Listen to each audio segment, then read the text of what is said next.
and I know everything happens in South Florida. We've all heard about the sinners who flock here, but do you remember the saint? In 1987, he was known as Pope John Paul II, and the Cathedral of St. Mary was just one of the stops on a brief but very busy visit. Shepherd 1 landed at Miami International Airport on September 10, 1987, with Air Force One and President Ronald Reagan there to personally welcome the pontiff to South Florida and America. The Roman Catholic Archdiocese of Miami had hired Mary Ross Augusta just 2 months earlier to handle public relations and the world's media. A baptism by fire, you might say. You know, certainly to have a papal visit come to Miami, the first for Miami, was a very exciting, certainly historic, with many, many months of preparation. And of course, President Reagan came for a day where the Holy Father and the President met at Vizcaya, so then you had a whole other elevated element of Secret Service and so forth.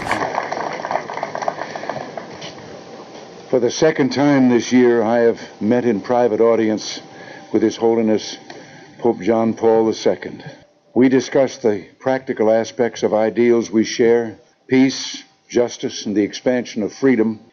Mr. President, I'm grateful for the great courtesy that you extend to me by coming personally to meet me in this city of Miami. Thank you for this gesture of kindness and respect.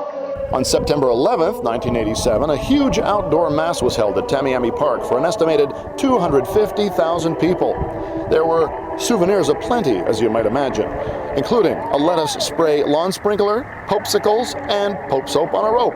All in good fun, of course. So you don't think that anybody is going overboard by selling things like lettuce spray, lawn sprinklers, or popsicles? You don't think that's overboard? Well, I think that was a little bit overboard. But then again, you can take it in good humor, and it's still the Pope. That's the way you take it.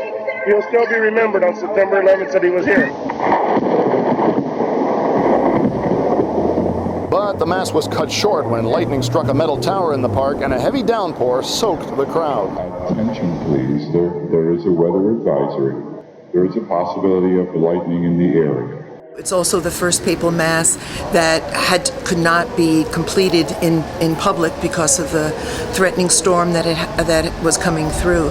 So the Holy Father left the altar, but finished the mass, continued the mass in his trailer that was right behind the altar. The Pope also held a mass here at St. Mary's and meetings with Christian and Jewish and other community leaders. So all things considered, did the visit go smoothly? You know, it's like planning a wedding. Everything is, if it doesn't go perfectly, no one's going to know it. And it was a perfect visit. With another sacred chapter of South Florida's dubious history, I'm Wayne Roustan for the Sun Sentinel.